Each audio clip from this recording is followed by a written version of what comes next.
All right, everyone. I think we'll go ahead and get started here as we've hit the top of the hour. Thank you all once again for joining us here today as we present our webinar, NetSuite for Tech Companies. My name is Seth, and I'm the Marketing Manager with Keystone Business Services. Just a real quick reminder, all of our attendees are in listen-only mode. So if you have any questions or comments during the presentation, please feel free to type them in the question or chat panes you should see on the right-hand side of your screen. We want this to be as interactive as possible. So we'll do our best to answer them as they come up during the presentation, and we always do try to save some time at the end for question and answers as well. But we strongly encourage you to ask away as the webinar progresses. This session is being recorded, and a copy will be emailed to everyone within probably a day or two. And with all that being said, I think we'll go ahead and kick things off. I'm very excited to have all of you here with us today, and I'm very pleased to have our president, Eric, joining me as our featured presenter. And here's just a quick look at the agenda we're going to cover today to give you a brief overview of some of our topics in our NetSuite for Tech Companies webinar. First, we'll tell you a little bit about Keystone and who we are. Next, Eric will tell you more about NetSuite and why it's an ideal solution for growing tech firms. Then we'll take you into a NetSuite demo account so you can take it for kind of a digital test drive. And finally, we'll try to make sure we save some time at the end for the Q&A that I was just mentioning. So there's a lot of exciting things for us to cover here today. And without further ado, I'll go ahead and turn it over to you, Eric. All right, so thanks very much for that. I appreciate the introduction. At the start, we do like to have one quick slide about Keystone Business Services and who we are. So we are a cloud integrator for NetSuite's ERP system. So we've been working with NetSuite now for 14 years, implementing NetSuite for mid-market businesses in the technology and wholesale distribution and the pro services industries. We are, we have a number of certified consultants on staff, which are both consultants as well as developers. We look very much like a typical pro services firm. Delivering both optimization services as well as implementation for our clients. We have a mix of clients where we deploy NetSuite for them and others where we were bought in after they were on NetSuite for either a short time or even a couple of years. And then as a cloud integrator, it's important for us to maintain and build good relationships with our clients. We don't make a bunch of money on selling software, only to look for the next opportunity.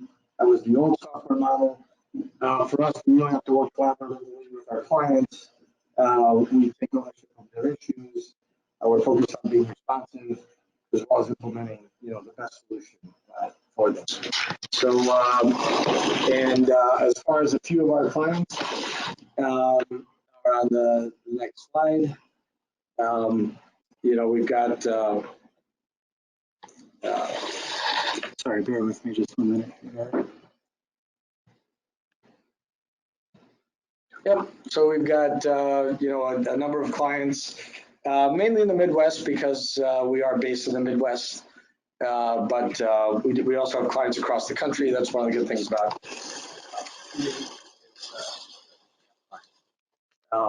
anywhere in the U.S. I'm sure. Next slide. Great. So that was it about Keystone and who we are and what we're about.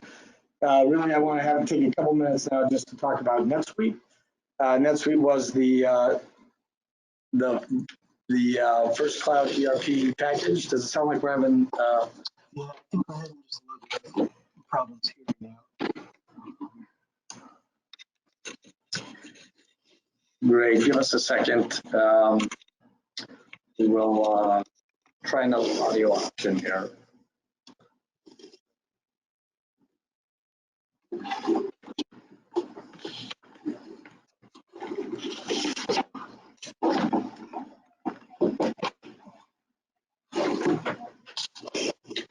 hold on, we're bringing up another.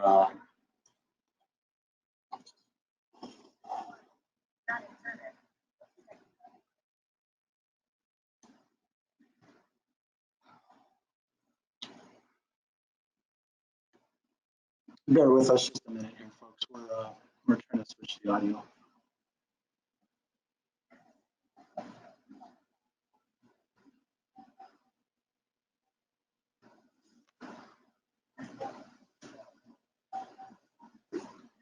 Okay, mute yourself.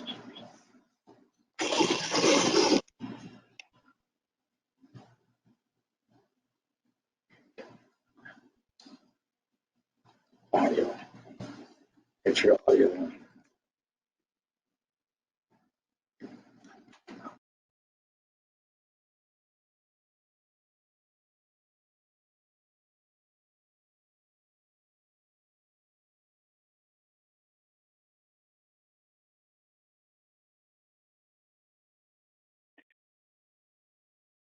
Okay, I think we are back now. Apologize for that technical issue. I think we're having some phone quality issues today. Anyhow, so NetSuite was the first cloud ERP platform. It was founded back in 1998.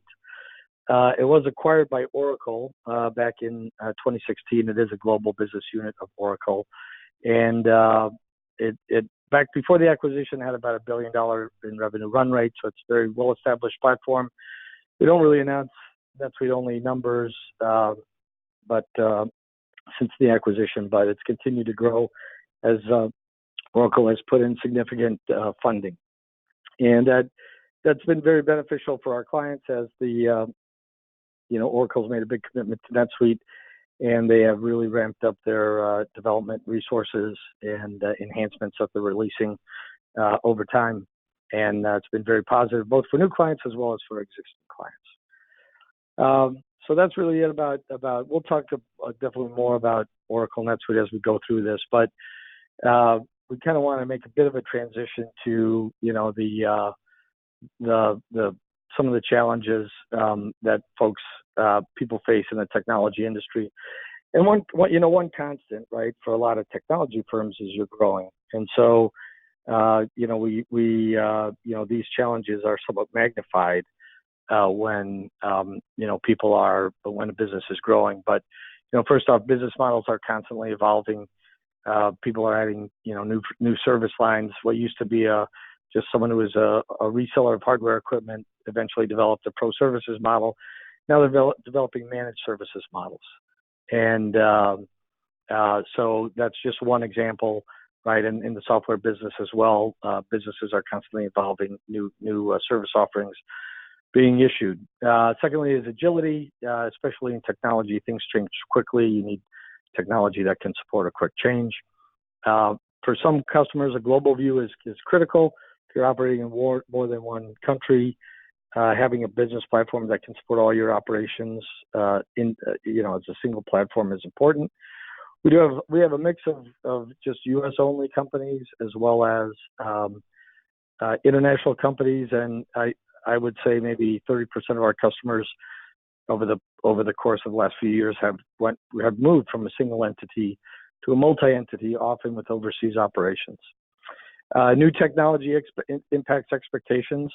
That's really about your customers' expectations. Continually, they want you to be easier to do business with, and then working with your employees and employee engagement is essential. And the challenge is, when you have all those challenges and your infrastructure looks like this, it doesn't really support you being very successful. So there's a lot of manual processes, right? I mean, we see Excel. Excel is a very commonly used business platform that we see. It's great. It's very low cost, but it's very inefficient, and its inefficiencies and the costs are hidden, especially when it's very easy to make mistakes in Excel spreadsheets. There's really there's a lack of systems flexibility in this, and everything is siloed. There's really a lack of visibility into data. Everything is in spreadsheets being sent around. It's very difficult for everyone to be reading off of the data at the same time. When you have something like this, it's very hard to say, well, we want a customer center or a vendor center, or we want some online capability. It's difficult to integrate into infrastructure that looks like this. So there's a lot of challenges, that this infrastructure, presents. And I will say that infrastructure, that's what most of our clients, when they first come to us, and that's most businesses, right? That's how they've grown, and it's worked for a while, but they get to a point where it just becomes a hindrance to their continued growth or their success. And then, so if you really look at that, there's kind of two groups that we typically talk to when we're talking to prospects or clients. We talk to the finance team, which is the CFO, right? And we talk to the VP of services, or VP of operations. Really depends on which part of the business you're in. And, across the board, and we'll talk a little bit more into different types of tech firms in a bit, but always the CFO is concerned about, billing. It's concerned about revenue recognition, especially with, new ASC 606 requirements. It's concerned about, how to make sure time is being tracked properly. And of course, concerned about financials, right? And then on the services side, it's project execution, performance management. There's billing, especially from the billing and time and expense management from the PS team. And really, there's up to four unique, what I see as four unique business models, right, in a tech firm. And every tech firm will have some combination of these. Almost all have more than one. And the four kind of business models are, first of all, there's, a license or a subscription. It could be a software subscription, or it could be a managed services subscription that a value-added reseller is launching. There's ongoing maintenance contracts, which might be provided directly. They also might be resold. There's implementations or projects, right? And those implementations or projects, whether it's an add-on to an equipment sale or whether it's the whole business model is pro services, they could be fixed fee projects. They could be T&M projects. They could be milestone billing projects. And there could be any numbers. That's on the billing side, but there's also the variability on how to recognize revenue. And, obviously you need complex software for that. And then hardware. There's still a lot of technology firms that, resale of hardware might not be the most profitable side of their business, but it's a core part of what they do, and it does support their other lines of business. So that's what, that's why, in the tech firms, people have the CFO and the VP of services are trying to manage multiple business models with very complex requirements. And really what we're going to talk about today is NetSuite and how NetSuite really addresses those issues. And so if you look at NetSuite, I do like this because it is an integrated application. It's all built on Oracle, which is not surprising since they're owned by Oracle. And they always had Oracle DNA. The executives were, ex-Oracle from the start. So in the center, you could think of your business, and it's actually running an Oracle database and an Oracle application server dedicated just to, individual client. It's not a shared database across clients. It's a shared server, but you each have your own Oracle database and your own Oracle enterprise server. But the CFO is able to see global financials and consolidations. There's advanced RevRec functionality, which you're going to see. Multi-subsidiary, multi-currency environments. NetSuite supports that. We're not going to get into that much today in the demo, but it's definitely supported. And then billing and invoicing, right, are, as you'll see in the demo, they flow seamlessly through the application. On the VP of services, there's resource visibility, which we're going to show you. There's consolidated time tracking. There's rules-based billing and also rules-based RevRec. And again, we'll show you some of that. And then you're able to manage, key performance factors in real time. So this is why, again, so with those, and this is what NetSuite delivers, and we'll buzz through these really quick to get to the actual demo, but really designed for modern business. It's a flexible platform, unified data model, commerce omni-channel, which we're going to talk on for about 10 seconds, and built for growth. And so as far as designed for the modern business. Here's where, NetSuite, it is a cloud application, cloud ERP, first cloud ERP and integrated CRM, but you run the business, NetSuite runs the software, right? And we Keystone don't host the software. We're actually not even a party to the you as clients, our clients, they contract directly with NetSuite. And NetSuite, they run the data center, they worry about the redundancy, whether it's power, telecom, hardware. They're running all of that and they're maintaining it. So if you've ever had to maintain servers, you don't need someone to worry about patching the server to make sure you're not vulnerable to a hack, right? All those issues go away and NetSuite is responsible for them. It's also anytime, anywhere access. And it's a pretty easy to learn and easy to use application, especially for pro services people. And on the accounting side, most accounting finance professionals, very easy to pick it up if you've worked with any other legacy applications. And then it does, transform capabilities. It's more than financials, as you will see. It's operational. It will support global expansion. We're going to start with CRM in the demo, and it can, be used to expand to customers, partners, and vendors. And here's, the legacy business model was more maintenance centric behind the firewall. You need to maintain it. It was a clunky UI. Whereas in the NetSuite world, it's a cloud-based solution, anytime, anywhere access, and mobile access as well, right? That's particularly important for pro services teams. They want to be able to enter their time and expenses from their phones, not just when they're online. So the second major topic of the 5 reasons was built-in flexibility. And so on this one, the core, as we saw before, is NetSuite.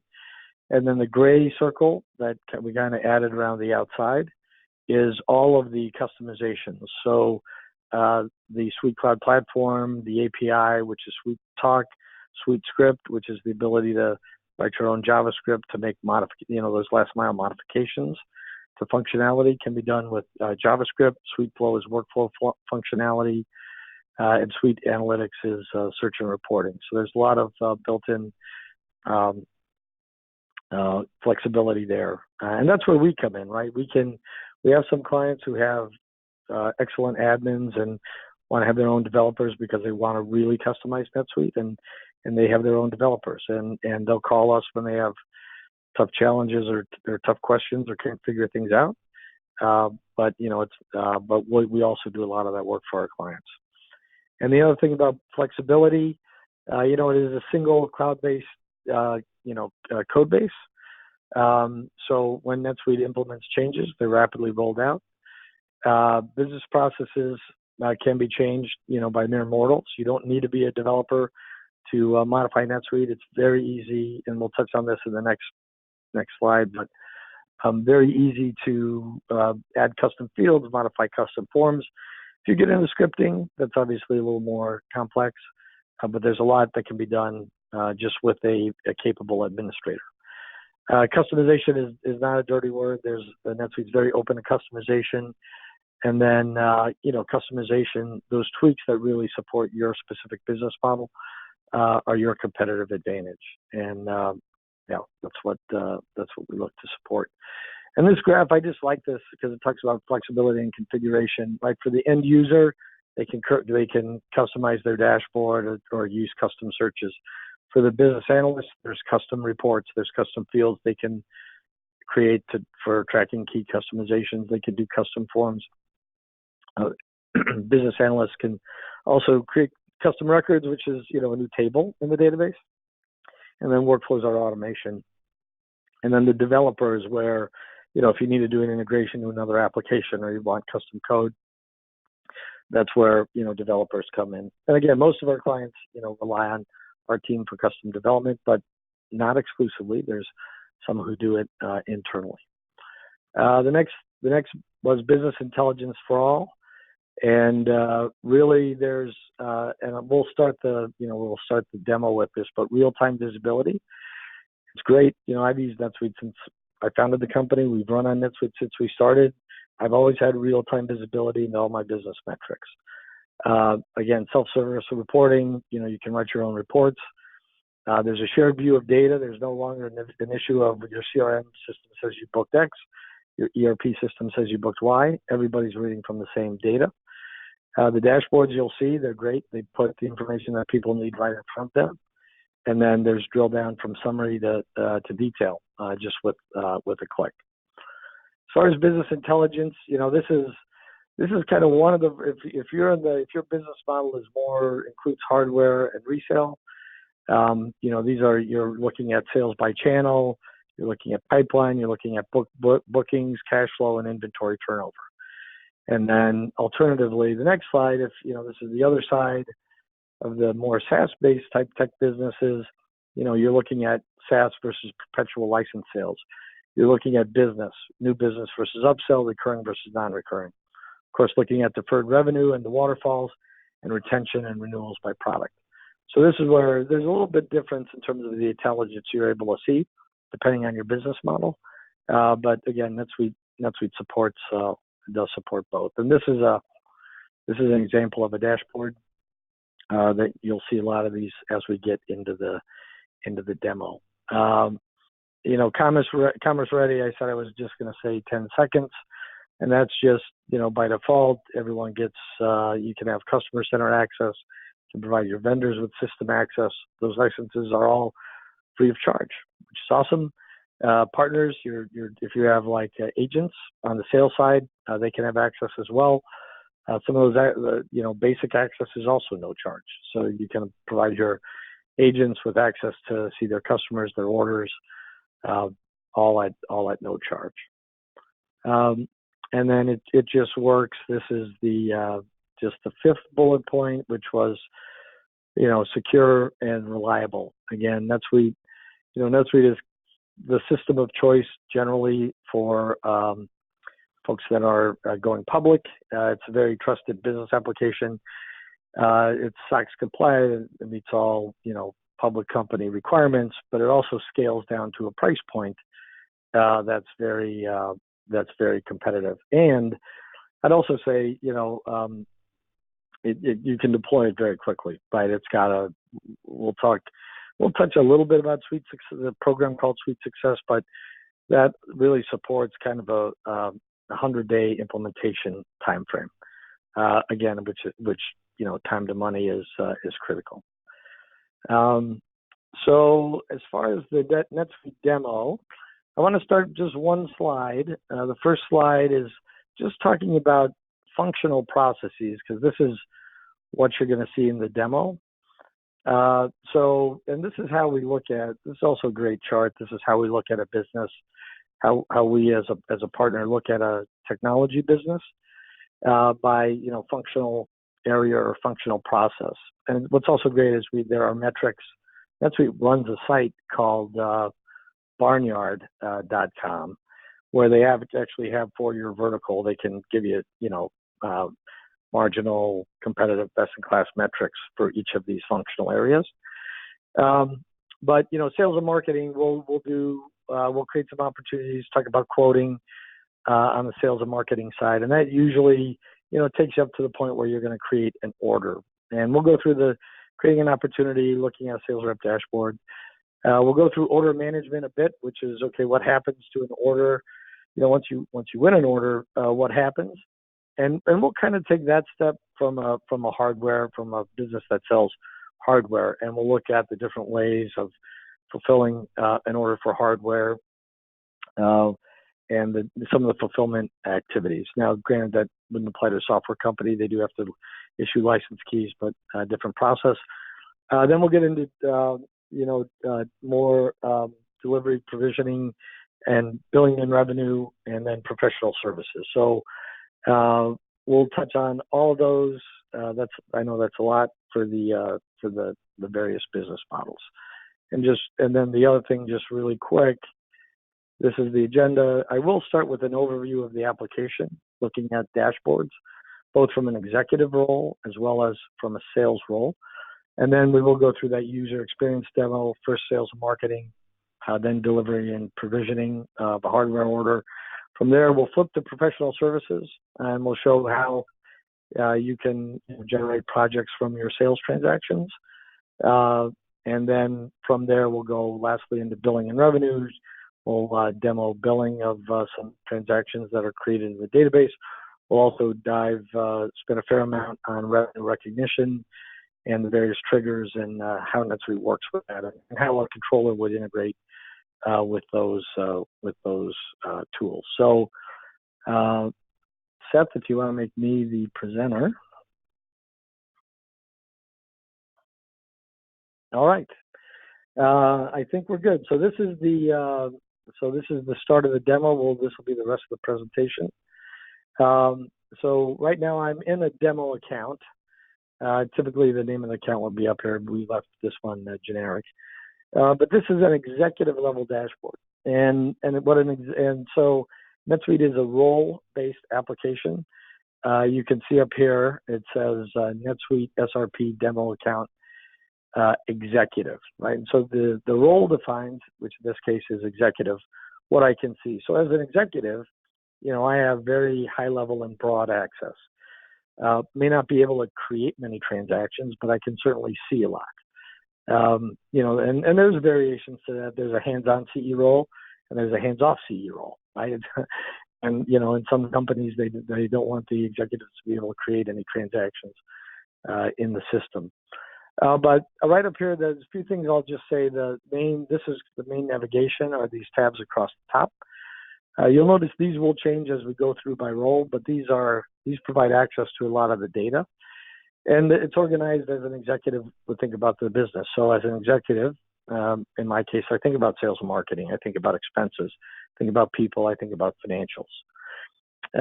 And then underneath these are, all the related information, right? So this is a lot of this is, it's about how to make it easy to find all the information, because there certainly is a lot of information in the application.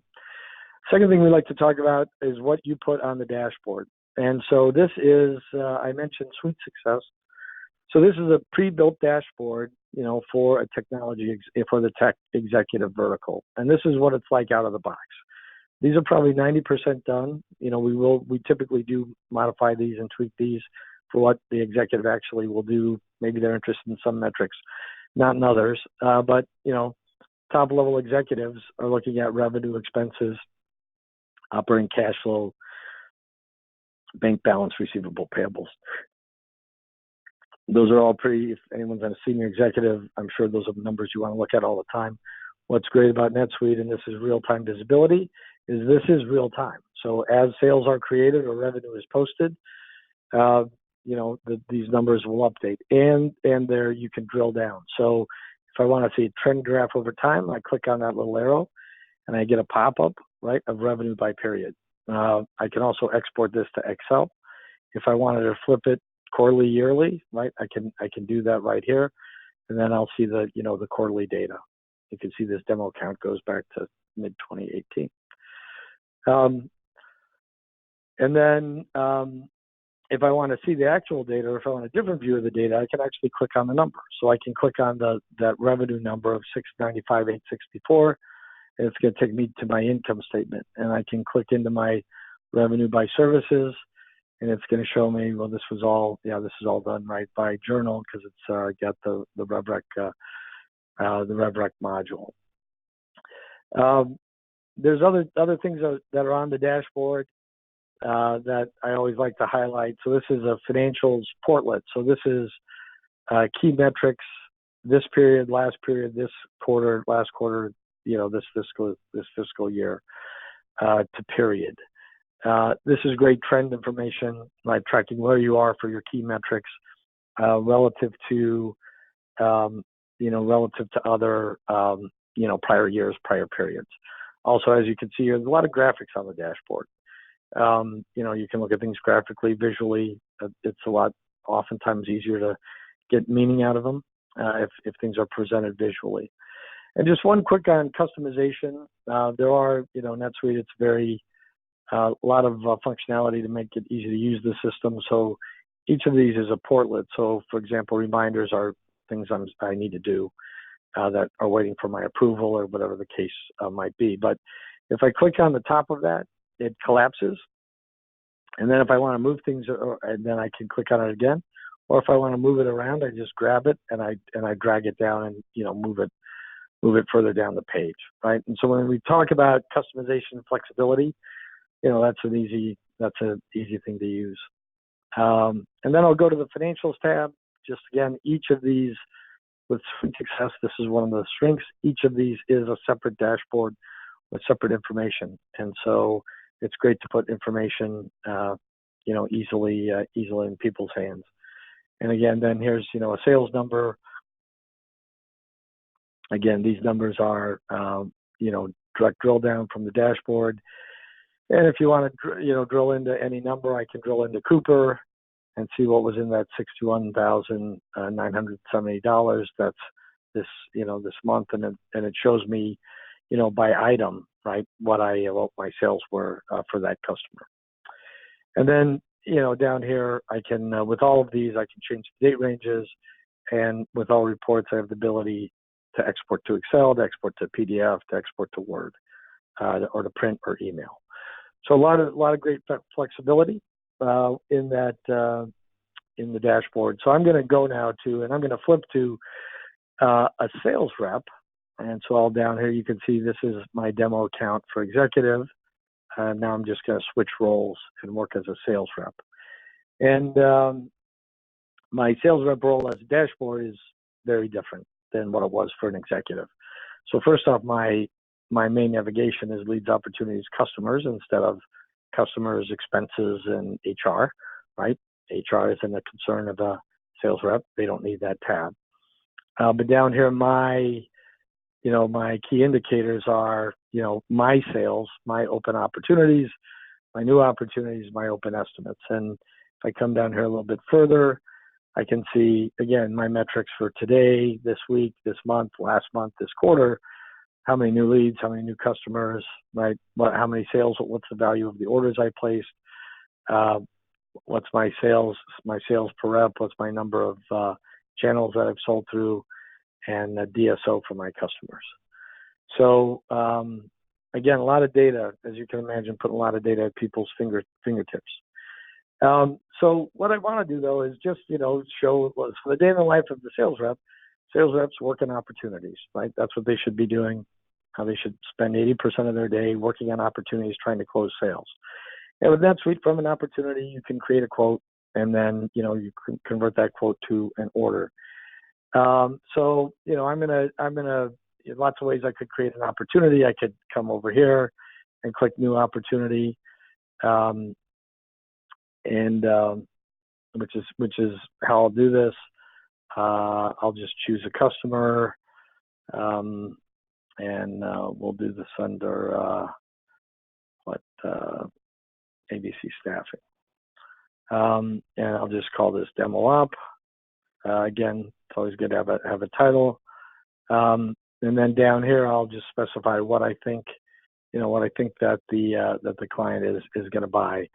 So in this case, I'm going to say I'm doing a SaaS annual license. Those are $24,000 a year, and I'm going to say they're going to buy 2 of them. Now, there is a lot of functionality built in the NetSuite for pricing. You can have price levels, right? So you could have list price, wholesale price, enterprise price, right? And all that pricing functionality can default, or you can do custom, right? And the custom allows the rep to put whatever the price is going to be in the rate, and it will calculate out the total. In this I'll show you in some of the other ones, but NetSuite will also track once we get to into the quote. It can start to track gross margin metrics, right? That's less direct applicable for someone with a SaaS subscription, but if you're reselling hardware, that's a major thing you want to know, and it's very common, right? Especially in resale environments where there's quote approval based on the gross margin of the opportunity, and that gross margin is just calculated by default. As the reps don't do anything special; they just build the opportunity and send the quote. So this is your opportunity, and then from an opportunity is where you would create an estimate or a quote, depending on what terminology you use. In this account, it's called an estimate. So I'm going to, create an estimate, and you have the ability to create multiple estimates from your opportunities. And so when you create an estimate, by default, NetSuite's going to copy everything on the opportunity. You can also, you can change, you can add, on the quote, when you get to the quote, if you want to add, add line items. I'm going to add platinum support to this quote for this customer. And, then I'm going to go ahead and save this. And typically quotes are emailed, right? It's a very efficient process to email your quotes to your customers. Now, if you're a large custom software development house, you're probably not going to be emailing your quotes out to your clients, because you've got, very custom developed proposals for large dollar values, and a simple quote doesn't work. But if you're reselling hardware or services, or even if you're a subscription firm like NetSuite, they email all their quotes and estimates directly out of NetSuite, and then they also use DocuSign. So the whole process of the customer executing the quote to place the order is all done electronically, right? Very efficient process. So I'm going to create an email. So I want to email this estimate, to this customer. And, if there was a contact, I could, and I'll put my email address in here. But who are you sending it to? It has to be a valid email address, so I'll type mine in. For the message, right, there you use templates, so I'm just going to use the quote follow-up template, canned message, which I can edit. And then I'm going to actually attach the quote as a PDF, and I'm going to go off and send it. So just like that, I've created a quote, sent it to the customer, and it's stored on here that it went, and all the information about it. And we have a question. Is it possible to attach files to customer accounts? Yes. So if I come into this company, ABC Staffing, and there's, as you can see, a lot of tabs here. I don't like to overwhelm people in the demo, but on this communication tab, right, you can see an activity, a task that was created. You can see this is actually the email with the estimate that I just sent out. It's attached to the customer record. And then here on the files tab is where, I can attach files, or if I do a plus, I can search my computer. I can pull a file off my computer and attach it here to the customer record. And a lot of times people will do that. If you have master services agreements with clients, you could do that. You would typically have in your file cabinet an MSA folder. A lot of times with tax certificates, if you want to store your customers, or the W-9s, if you want to store all those, you can store them and attach them to the certificate, to the transaction. So now I've got my estimate, right? And from here, it's a typical sales process. You would follow up, you'd email back and forth. And again, with DocuSign, when you send DocuSign, typically at the end of the process, the rep does have the ability to create the sales order, which is actually the booking. Oftentimes when these are created, and this is the same, you'll see it goes into a pending approval status. So the rep can create the transaction, but they don't have the actual final approval to accept it. That could be a sales manager, that could be someone in finance, that could be a sales operations person, whoever that might be. But I'll just create this sales order now, and now I'm done as a sales rep. And we have another follow-up question. Inbound email from customers, which are kind of historical records against the customer. Yes. So the question was, can we track inbound emails? Yes.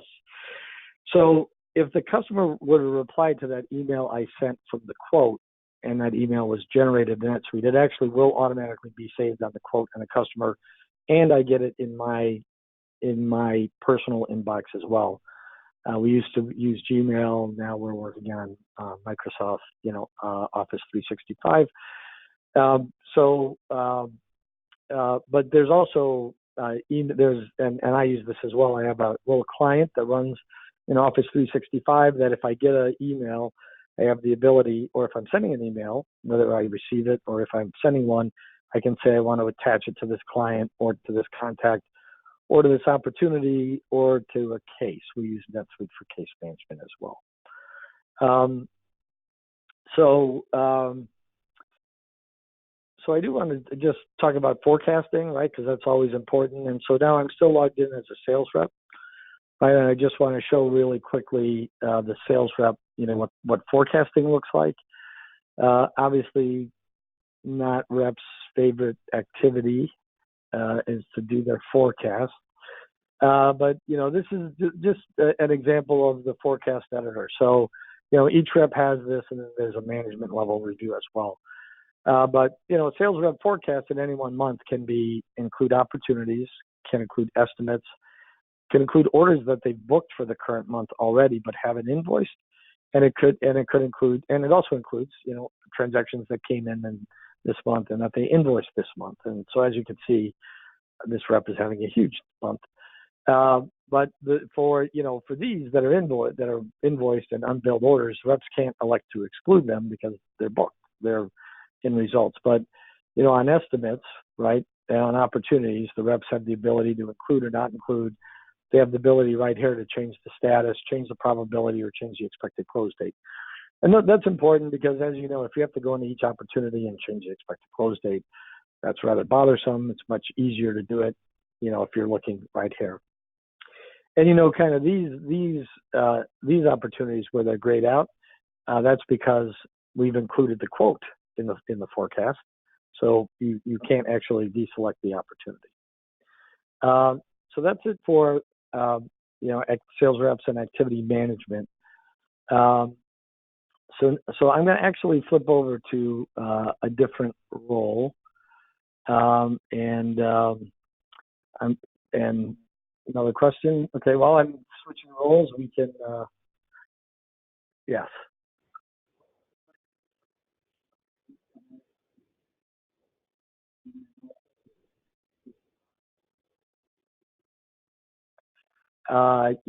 So I will say sometimes. So NetSuite does have a commissions module, and you can set it up to pay commissions on billings versus bookings. You can set up to pay commissions on revenue versus gross margin. You can do paid when paid, or you can do earned when invoiced. You can do variable rate structures, tiered rate structures, but it varies on the complexity of the commission plan. So, for example, we're talking to a prospect now who want to know about commissions, and they start with gross margin, and then they which NetSuite would do that piece, but then they charge them for inventory costs, which they have to calculate offline, and then they also charge them for inventory write-off costs, which they charge off. There were like 4 different things which are all calculated offline. So it's, well, if you could get rid of those things you do offline, then yes. But if you do, and I don't know if commissions are not enabled in this demo account, but we do have a number of customers who use it. And if that's the case, it shows the rep, right, what's estimated at the time of sale. It will track when it becomes eligible. And then it goes from being eligible, which is again based on if it's paid when paid or if it's when invoiced, but it flips from estimated to eligible, and then it's authorized, and then it's paid.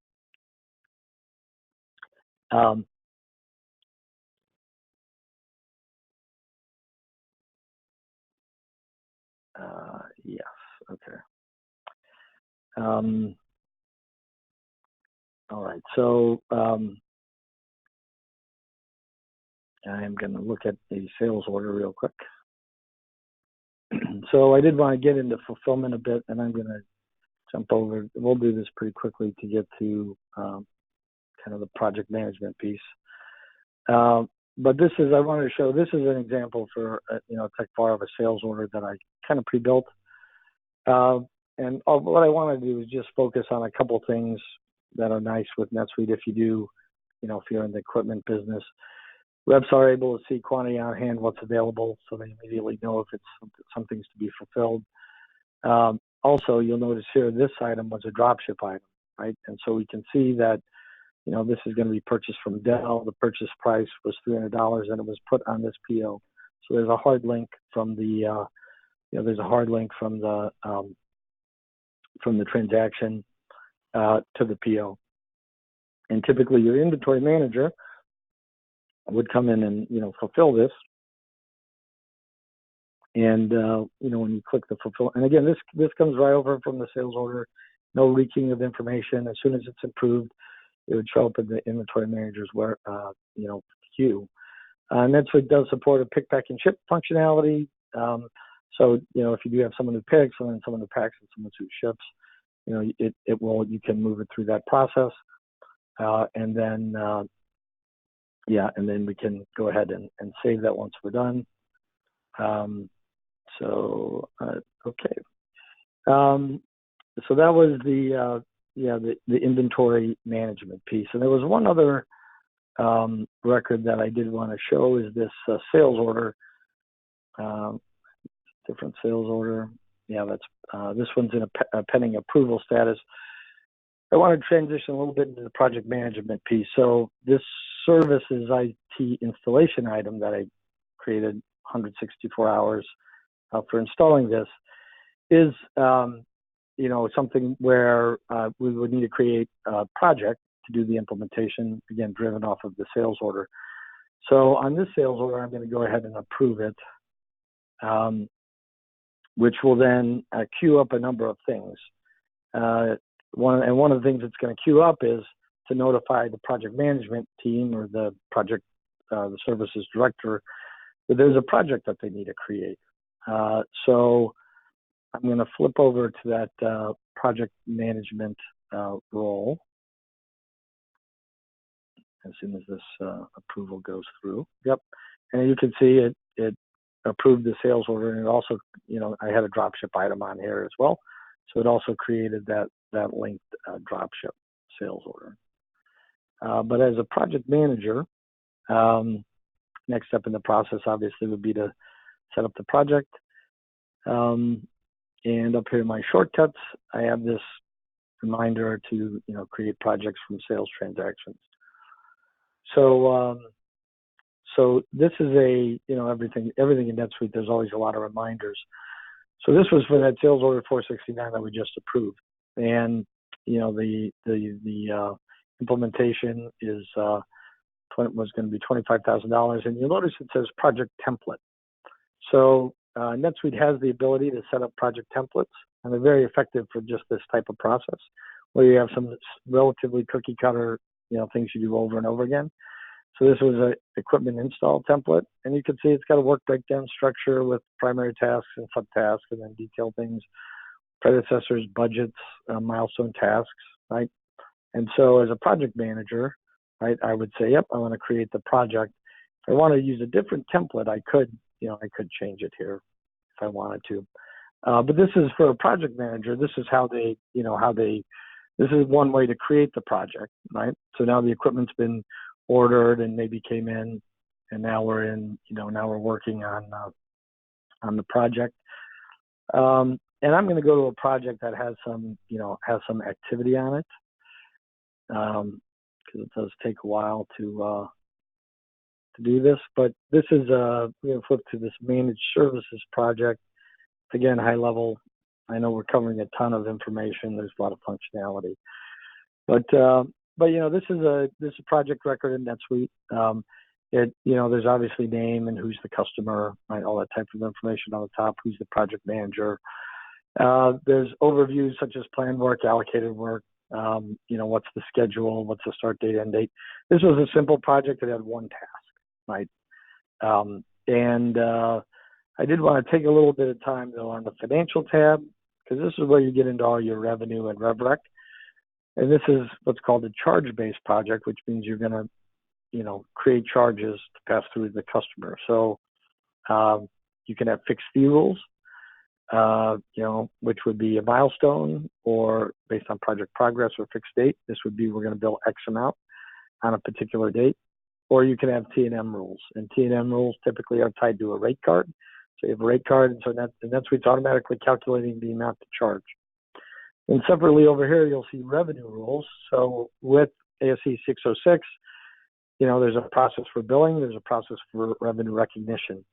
And they're obviously linked, of course, because, you're putting dollars into deferred revenue when you invoice, you're pulling out of deferred revenue when you recognize, but there's no link between the two, right? You can bill before recognition, you can recognize before you bill, obviously, and NetSuite has a process if you recognize more than you bill to move that to an unbilled revenue instead of a negative deferred. There's a lot of advanced functionality, built into that process. We could do a whole half-hour demo actually on that process, but I did want to show. Now we're going to flip to billing and revenue. We've got about 10 minutes. And in NetSuite, there's a lot of ways to bill, right? A lot of times you can schedule your billing operations, right? So, if I come in here to, process billing operations, I'm now logged in as controller. Typically controllers, you could set up a billing operation to run daily, or you can manually invoice. I'm going to invoice sales orders, if you do it by your billing process, you can do whole swaps for customers at one time. Or if you're billing sales orders, you can say, well, I want to individually select sales orders to invoice. And typically, the sales order will have to be fulfilled before it even shows up in this page, right? And so I did want to show there's one particular. Let me find it. Let me sort by order number.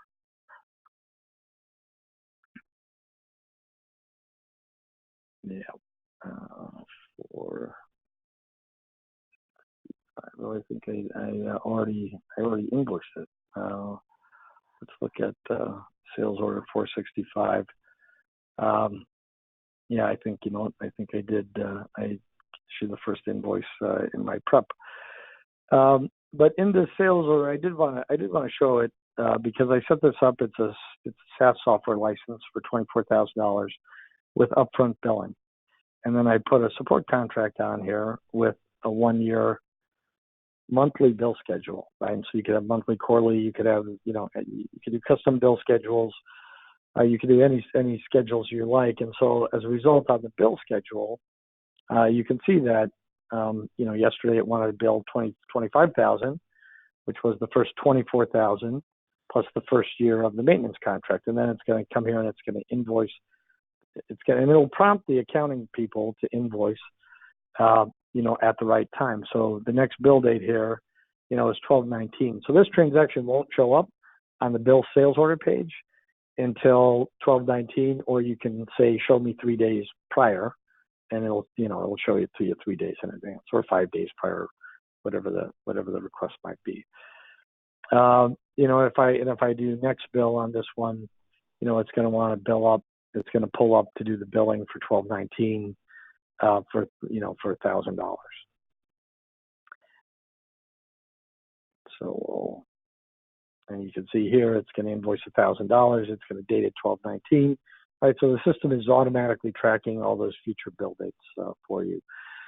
But the other, I did want to just touch base on revenue.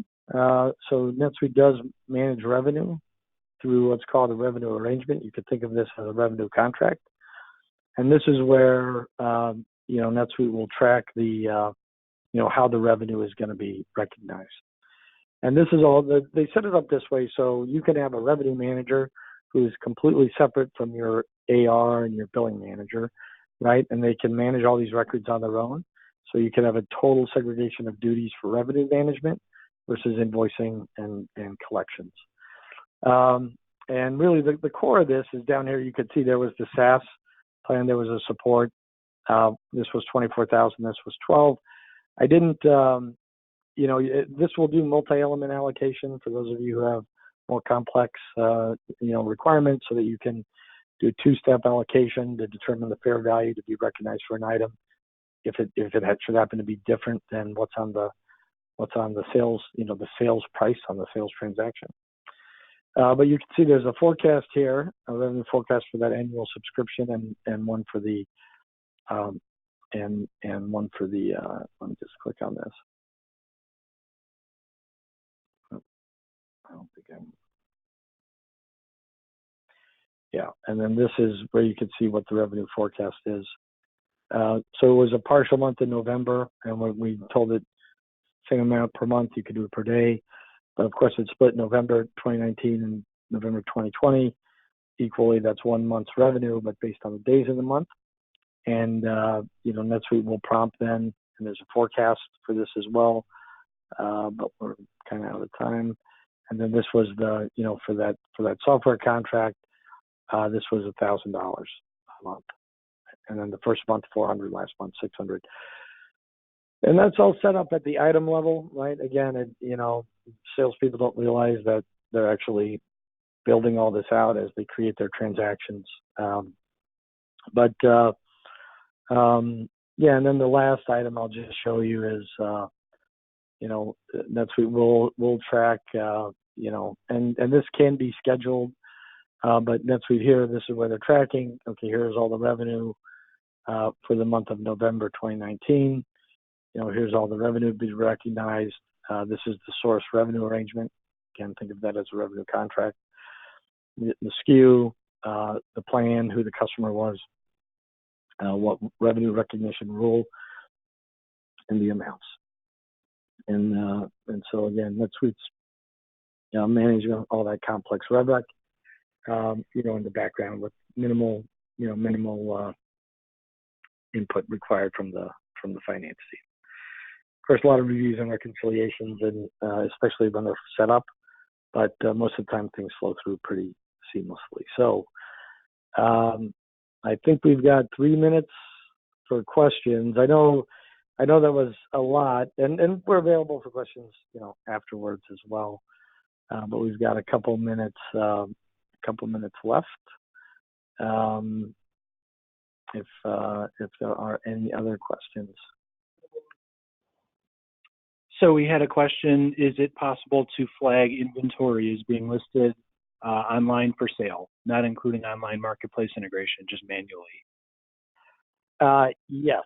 So on an inventory item, by default, there is a default checkbox that's if you're using the NetSuite e-commerce to say an inventory item is available online, but you could also just create a custom field for that. If you weren't using the NetSuite e-commerce site, you could have a available online, checkbox field that could just be on or off. And for example, and that's not that, so you're probably feeding some type of external site. And so what that would allow you to do is run a report or do an integration, where you're feeding updated pricing or updated available inventory information to that external system, only choosing, the items that, you want to include in that integration. Yes, quite possible and common. We had a couple more. So real quick, is it possible to create kits for customers that they can order on demand via a customer portal? Yes. So we didn't get into the customer portal today, but NetSuite does have kits. Actually, they've got there's three different types of a kit, if you would. A kit is there's kitting, which is where there's a finished SKU that is made up of components. There's an assembly, but you don't inventory a kit, you actually inventory the components. That's one type of kit. There's an assembly, which you actually build. And so the difference between an assembly and a kit, in the assembly, you actually build and inventory the assembly itself. You inventory the components, but then you decrement the components when you build the assembly. And then there's also what's called an item group, which is a grouping of components into an item group. And there the difference is the price of the group is a roll-up of the prices of the components. So depending on how you price, how you inventory, yes, you could do all that. And yeah, through the Customer Center, yes, the standard functionality in the Customer Center, there's that Customer Center login, so customers can log in, see their prior orders, place a new order, make a copy of a prior order. Of course, those would always go into a pending, a pending approval status. All the pricing rules for that customer are applied, right? When the customer is placing the order, so they're at the wholesale price or whatever, or NetSuite has very flexible pricing. Whatever their pricing rules are, those would be applied when they're logged into the customer center. So yes to all of those. And actually, that's pretty common, especially in wholesale distribution. If it's the hardware and you're a distributor and you're selling to like local VARs, we have we've done a customization where a VAR could use like a price exception or a deal registration. They could go and create a quote, use a deal registration, apply it to the quote, and get the deal reg price on the quote, which then of course gets routed to the sales team for approval. But we've done that's a little more custom, but it's in the hardware business, something like that is common. Yeah. And then last but not least, is there an integration with Field Nation? We will check into that. I assume that's a field. I assume that's a field service application. I do know that we have clients who use, I think it's Field Aware, and we have some who have used DSI in the past. We'll look at that. A lot of those vendors do have integrations for field service. Yeah, where the field service people they get an order and they can add to an order, execute an order, actually execute a sale remotely, or they're doing field work and tracking time and expenses. Geo-stamping where they are, all that type of stuff. Yeah. Well, thank you everyone for sticking with us. We really appreciate everybody taking the time to join us here today. Keep a lookout. I'll be sending a follow-up email within a day or two with a recording of this session. If you're not already following us on social media, please give us a like and a follow on Twitter, LinkedIn, and Facebook. We do promote a lot of webinars like this one on there, as well as blog posts and announcements and much more. But once again, we sincerely appreciate everybody taking the time to join us, to be here with us today, and we'll be in touch soon. Okay? Thank you very much.